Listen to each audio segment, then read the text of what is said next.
dinal husna bi hurmatihim Rabbi fa'fana bi barakatihim wa dinal husna bi hurmatihim. Jadi kita ajauri setan belek, setan engklek. Sun. Yo.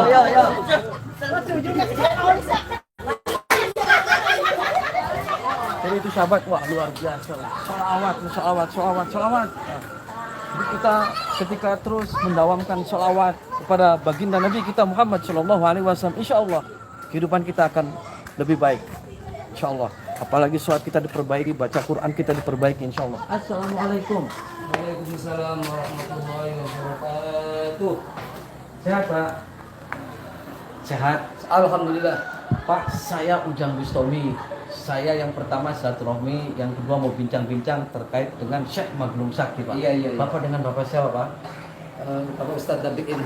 Oh, Bapak Tobiin. Pak, Iya. sudah lama jadi juru kunci di sini, Pak? Ya baru 10 bulan. Oh, 10 bulan. Iya. Pak, bisa nggak ceritakan sedikit siapa sih Pak beliau Syekh Maglum Sakti itu, Pak? Ya, sertahuan saya Syekh Maglum Sakti itu yang asalnya Sarif Sam. Artinya Sarif Sam itu orang yang mulia. Artinya dari duriyah Rasulullah, turun kanjeng Rasulullah SAW.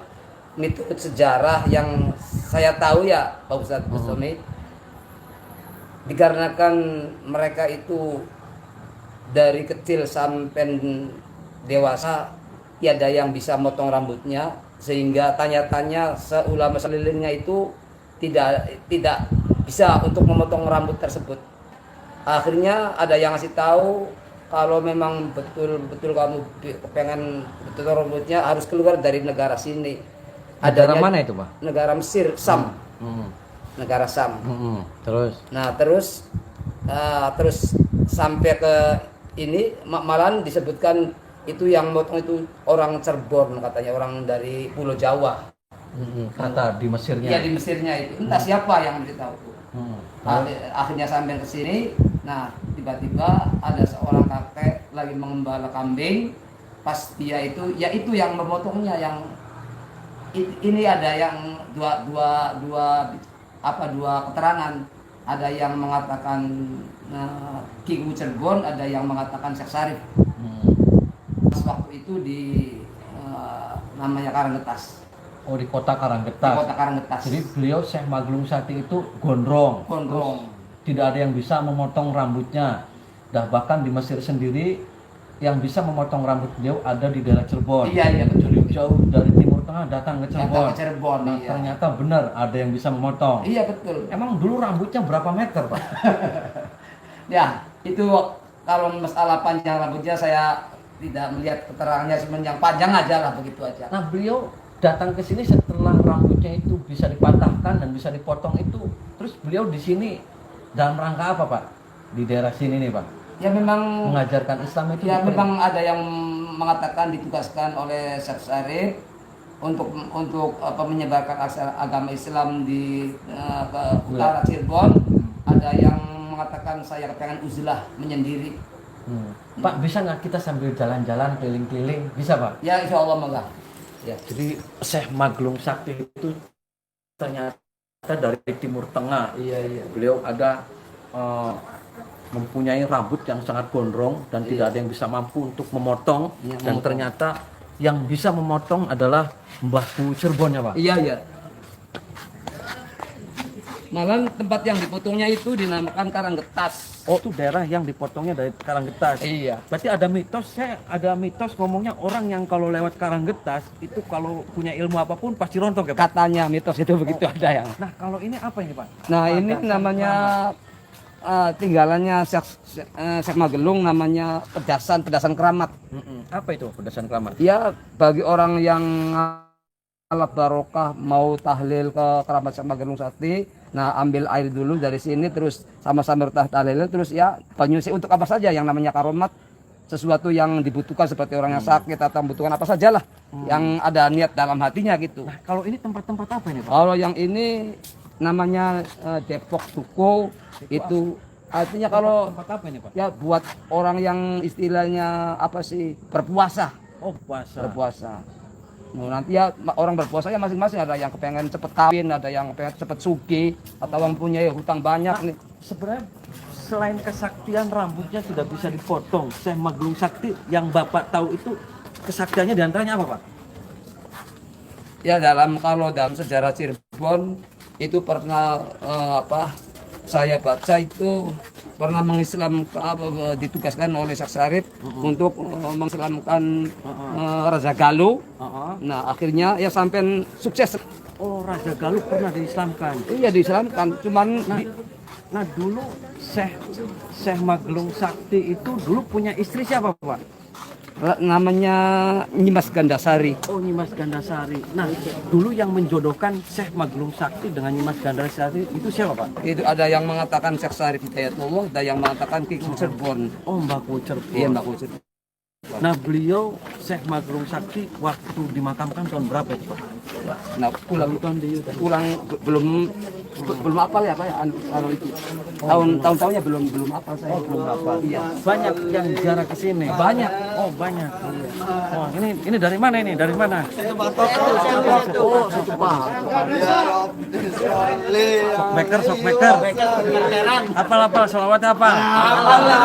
Luar biasa.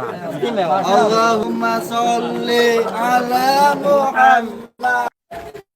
Bermain sih. Gimana sih?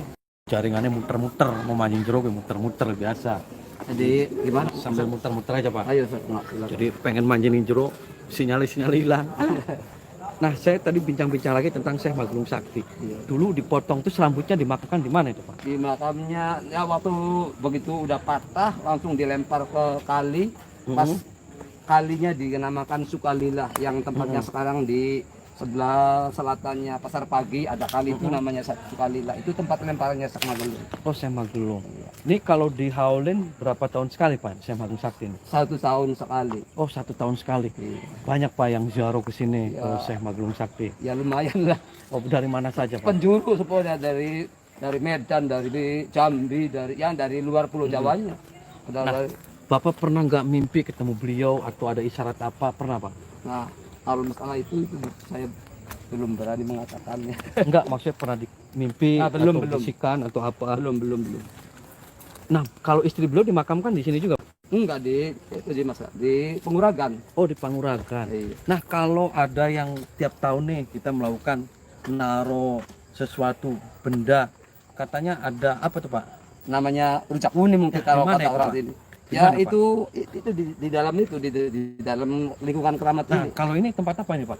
Ini sih lemparan benda-benda yang enggak kepakai di dalam tuh terus dikumpulkan di sini.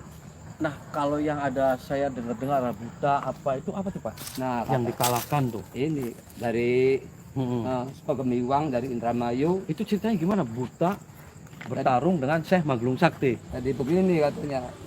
Sini kan mau mengadakan istilah kunjungan lah. Disuruh oleh Syekh Maglung putusannya untuk minjam gamelan musik. Nah, ini yang punya itu di Tersana namanya. Terus Pas sampai sono itu disembunyikan si gamelan tersebut. Bilangnya nggak ada yang minjam lah gitu ya.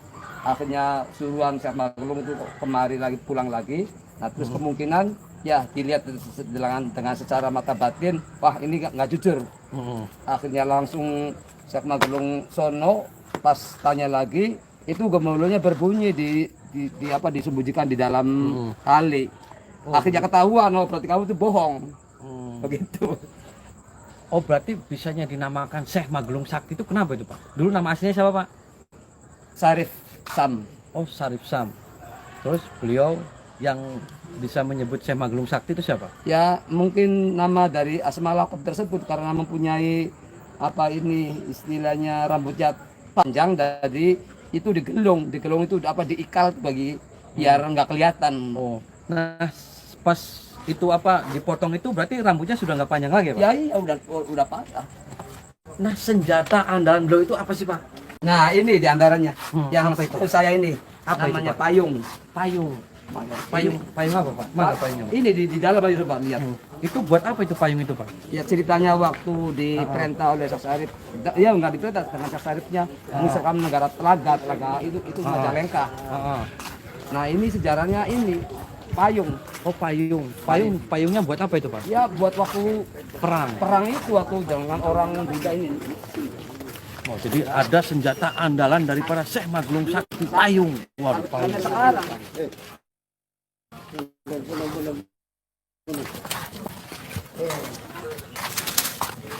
ini bukan main kalau dikeluarkan itu. Oh, ini payungnya, Pak. Iya panjang itu. Oh, payung ini adalah senjata andalan. Iya sejarah tinggalannya Syekh Magelung lah. Oh, Syekh Maglung. Tadi apabila di sini lagi dalam keadaan wabah yang luar biasa tuh, ini diputarkan. Oh, diputarkan. Dikelilingkan. Jadi satu desa bisa keliling, Pak, Iya, payung boleh. ini dengan kesaktian beliau. Iya. Nah, ini buat untuk tolak bala Tolak atau bala. untuk apa dulunya peperangan melawan senjata-senjata musuh mungkin. Ya, Pak? Iya, lagi waktu di negara Telaga, Majalengka itu. Waktu nyerang ke sana. Iya. Nah, selain ini apa lagi, Pak? Ya setahu saya ya ini sumur paling. Sumurnya mana, Pak? Sumur bumi. Sumurnya mana, Pak? Ini nih. Sumurnya mana, Pak? Ini sumbernya. Nih, awas nih. Nih, sumbernya nih. Ini namanya sumur pusar bumi. Sumur pusar bumi Namanya. dulu yang membuat Ya ini tinggalannya Syekh Magelung. Oh, jadi beliau itu diutus Syekh Syarif itu untuk menyebarkan agama Islam di wilayah 3 ya, Pak? Iya, ya, ini. Di wilayah 3 apa di Jawa Barat, Pak? Ya enggak ya, yang di bagian utara Cirebon lah. Oh, berarti istri beliau siapa, Pak? Tadi Nyimas Gandasari Mas Ganasari yang ada di Penguragan. Panguragan. Punya putra nggak, Pak? Atau Ah, punya anak? campurnya enggak bersatu. Nah, gimana ceritanya itu, Pak? Ya ceritanya kan bersayang bara, kata Nyimas Gandasari itu, siapa yang mengalahkan saya, kalau perempuan saya anggap saudara, kalau lelaki yang mengalahkan saya anggap suami. Terus Akhirnya tetangga desa yang merasa sakti itu bertanding dengan Nyimas Gandasari itu ya nggak bisa, mental semua, kalah semua. terus Akhirnya dengar ini Syekh Magelung Sakti, akhirnya coba ikut. Akhirnya terpaksa ya lari kalah Nyimas Gandasarinya. Akhirnya minta tolong ke ayah angkatnya itu Syekh Syarif, ada yang makan itu. Akhirnya lari ke sono, akhirnya ada apa ini dikejar-kejar. Akhirnya kata Syekh Magelung itu bilang begini, ini mengadakan sayembara, ini udah kalah. Sedangkan tadi bilang siapa yang mengalahkan saya ini harus jadi suaminya. terus Akhirnya ditanya oleh Guru Jepang, apa betul kamu begitu? Iya betul.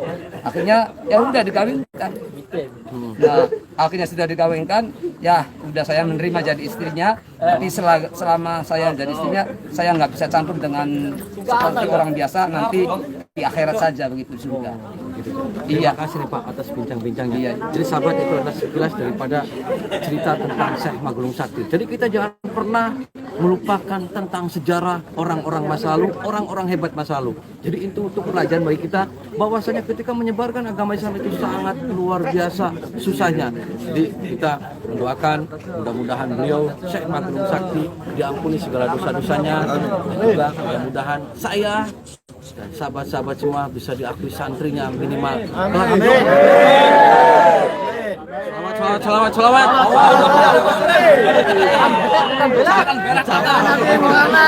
Selamatan ya. Ya. Allahumma sholli ala Muhammad ya Rabbi sholli alaihi wasallim. Allahumma sholli ala Muhammad ya Rabbi sholli alaihi wasallim. Rabbi fanfa'na bibarakatihim wa bina husna bihurmatihim. Rabbi fanfa'na bibarakatihim wa bina husna bihurmatihim. Matur suwun.